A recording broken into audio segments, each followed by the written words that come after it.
आज हमारा वीडियो सीधी बात नो बकवास नहीं है, सिर्फ बकवास है। कोई स्क्रिप्ट नहीं, कोई टॉपिक नहीं, बस रक्षाबंधन का त्योहार है। और इस रक्षाबंधन के त्योहार पर देश की तमाम माता बहनों को हमारी ओर से, एडवोकेट नरेंद्र जोशी सारथी की ओर से रक्षाबंधन की ढेर सारी शुभकामनाएं।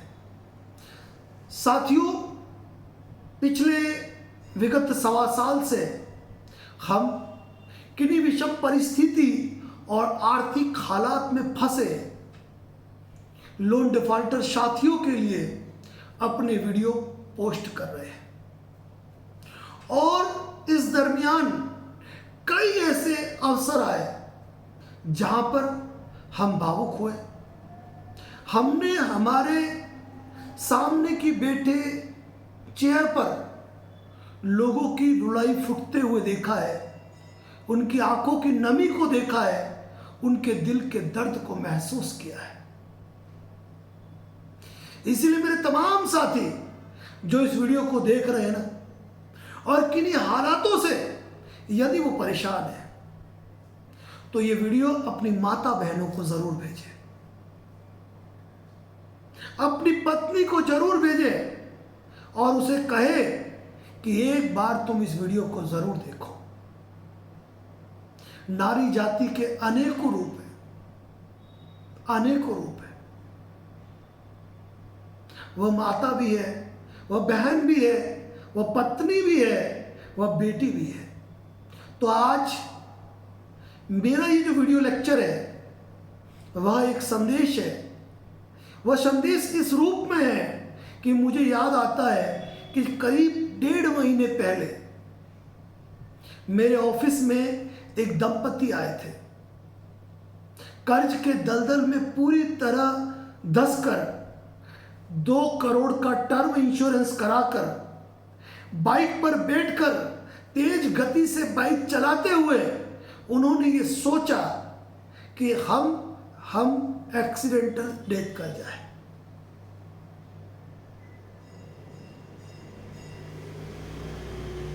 नसीब उनका ये है कि लंबे सफर तक कोई ऐसा वाहन उनको नहीं मिला, ऐसा वाहन उनको नहीं मिला कि वह उससे टकराए। और तभी किसी ने उन्हें हमारा नाम सजेस्ट किया, और जब वो हमारे सामने बैठे तो दोनों की रुलाई फुट पड़ी। तो मैंने उन्हें कहा, आपको ये लगता है कि टर्म इंश्योरेंस कंपनी, इंश्योरेंस कराने वाली कंपनी क्या यूं ही राशि का भुगतान कर देती? जो ये सोचते हैं वो निहायत ही गलत सोचते हैं। क्या जिन लोगों ने तुम्हें कर्ज दिया वो क्या तुम्हारे परिवार को छोड़ देते? बिल्कुल नहीं। बात करते करते अंत में उन्होंने ये कह दिया कि सर, जो फीस हमने आपको दी है वो मैंने मेरी पत्नी के पैर का, मारवाड़ में पैर का कड़ा पहनते हैं, वो कड़ा बेच के लाए। मैंने उन्हें कहा कि मैं ये आपको फीस वापस दे रहा हूं, मुझे नहीं चाहिए, मुझे नहीं चाहिए। तो दोनों के आंखों में फिर आंसू आ गए, फिर आंसू आ गए। लेकिन उन्होंने लेना स्वीकार नहीं किया, उन्होंने लेना स्वीकार नहीं किया। और 3 दिन पहले वह मेरे ऑफिस आए। चेहरे पे एक मुस्कुराहट थी। जो तनाव वो झेल रहे थे वो तनाव नजर नहीं आया, क्योंकि जाते वक्त मैंने उन भाभी जी से कहा था कि भाभी जी, एक बात ध्यान रख लीजिए, प्रत्येक नारी दुर्गा का अवतार है, और जब तक कोई पत्नी, कोई बहन, कोई माता कोई बेटी अपने घर के व्यक्ति को यह कहे कि मैं तुम्हारे साथ खड़ी हूं, चाहे कितनी भी विपदा आए, चिंता मत करना, इस संकट से हम निकल जाएंगे, तो कहते हैं कि जिस घर की लक्ष्मी दुर्गा बनकर किसी के साथ खड़ी हो, दुनिया की कोई ताकत उसे हरा नहीं सकती है। साथियों, हितेश जी जोशी साहब, जिनका कई बार आप हमारे लाइव के दौरान नाम सुनते होंगे, जब वो ऑफिस से आए तो अपनी माता के हाथों से एक प्रसाद मिठाई हमारे लिए बनवा कर लेके आए। उन्होंने कहा कि मेरी माँ और मेरी बहन मेरे फुल सपोर्ट में है। मेरे लोन सेटलमेंट के अंदर मेरी बहन ने मुझे सहयोग किया है। साथियों, मैं एक बात कहना चाहता हूं, ये वक्त जो है ना, ये वक्त गुजर जाएगा।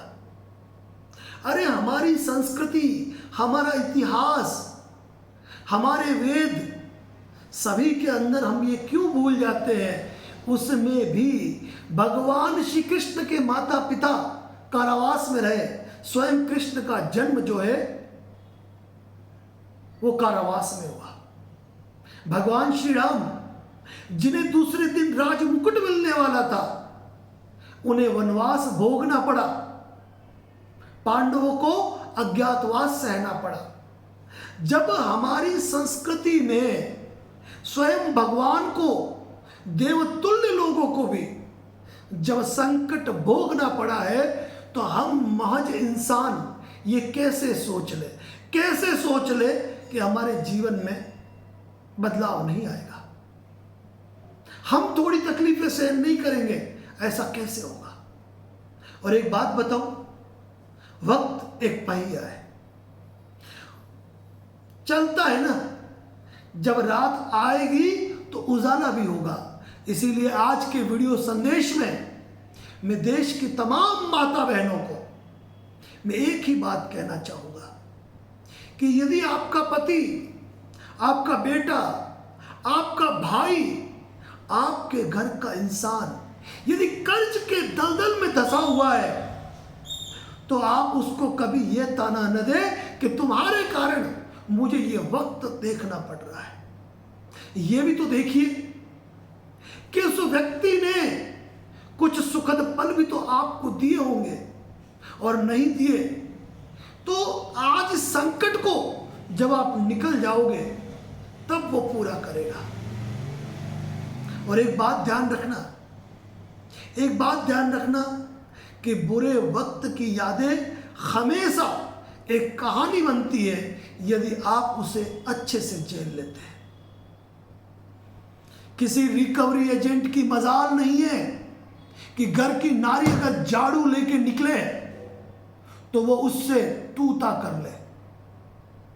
डरने की जरूरत नहीं है, बस सहयोग आपका चाहिए। और एक बात बता दूं मैं आपको, तमाम माता बहनों को, कि किसी भी लोन में, चाहे सिक्योर्ड लोन हो चाहे अनसिक्योर्ड लोन हो, मैं खुला कहता हूं, आज तक किसी को न फांसी की सजा हुई है, न कोई 7 साल जेल में गया है।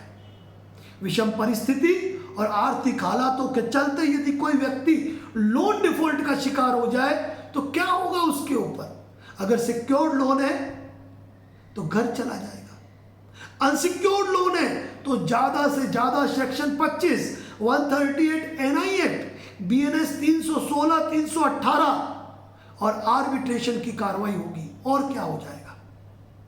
डरे नहीं, घबराए नहीं, रिकवरी एजेंट के आतंक से डरे नहीं, अपितु उनको डराना सीखे।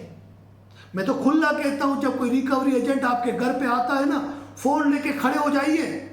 हाँ बोल भाई, कहां से है, क्या नाम है, चल तेरी आईडी दिखा, तू आया कैसे, एक दिन पहले तूने इन्फॉर्म किया था कि आने के लिए? हाँ बोल, आना नहीं आज के बाद, यहां मुझसे पूछ के लोन दिया था, निकल यहां से। मतलब कि डरने की जरूरत नहीं है।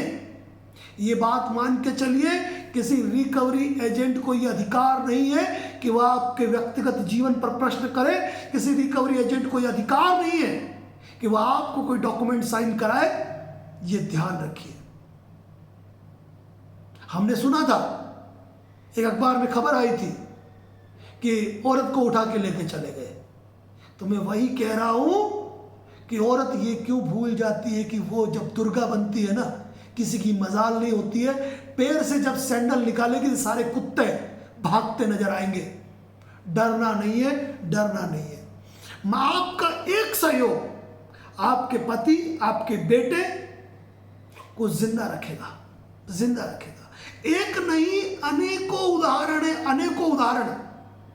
आज से करीब 1 साल पहले उदयपुर के एक दंपति जिनकी उम्र महज 25 साल और 28 साल थी, अपने बेटे को, छोटा बच्चा, घर पे छोड़कर आए थे और 25 और 28 साल की उम्र के बच्चों पर रिकवरी एजेंट ने ऐसा मेंटल टॉर्चर किया था कि वो अपने जीवन को त्यागने का सोच चुके थे।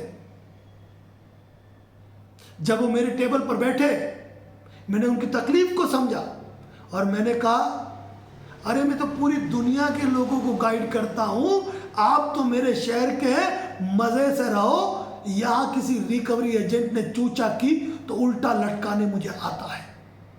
और आज मस्त जिंदगी जी रहे, मस्त जिंदगी।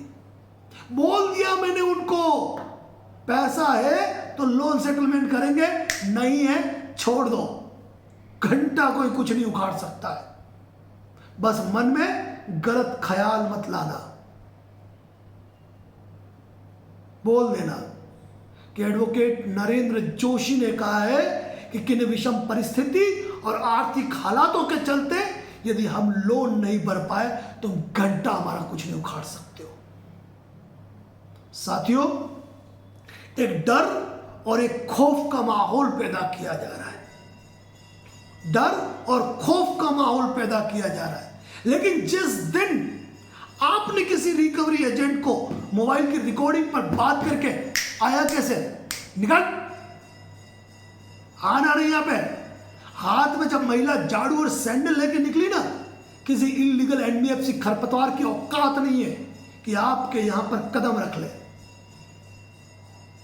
मानता हूं कि आज का वीडियो मेरा बकवास है, लेकिन आज महिला शक्ति को मैं सशक्तिकरण की ओर ले जाना चाहता हूं, जहां बताना चाहता हूं कि यदि आपका बेटा, आपका पति, आपका भाई यदि कर्ज के दलदल में धंसा है और उस समय रहते यदि आपने भावनात्मक रूप से सहयोग नहीं किया, मैं आर्थिक सहयोग की बात नहीं करता हूं, भावनात्मक रूप से आप कहो कि हम तुम्हारे साथ हैं, घर पे कोई आएगा हम निपट लेंगे, क्या करेगा? अरे 4 लोग सुनाने की बात करते हैं ना, ये 4 लोग काम कब आते हैं? जब इंसान नहीं रहता है तो कंधा देने के लिए। जो जीते जी काम नहीं आए, ऐसे लोगों को कंधा देने का ही काम आता है। इसीलिए दिमाग में किसी भी प्रकार का तनाव नहीं लाए साथियों। बस यही कहूंगा, अपना हौसला, अपनी उम्मीद, अपना भरोसा बरकरार रखें। तनाव लेने की कतई आवश्यकता नहीं है। और एक बात कह रहा हूं, सीधी बात, नो बकवास के जितने भी पार्ट आए उनको सुनते जाए, सारे तनाव दूर होंगे। और एक ही बात कहूंगा कि ये वक्त, ये बुरा दौर गुजर जाएगा, तनाव लेने की जरूरत नहीं है। और यदि आप मल्टीपल लोन के शिकार हैं तो आपको किसी अच्छे लीगल एक्सपर्ट के राय की जरूरत है, उससे जरूर संपर्क में रहें। बाकी ये कहूंगा कि हमारे चैनल पर ढेरों वीडियो पोस्ट है, जिनको देखिए, कहीं भी तनाव और डर महसूस करने की आवश्यकता नहीं है, क्योंकि कहा जाता है डर के आगे जीत है। इसी के साथ देश के तमाम माता बहनों को हमारी ओर से रक्षाबंधन की ढेर सारी शुभकामनाएं। जय हिंद, जय भारत, जय मेवाड़।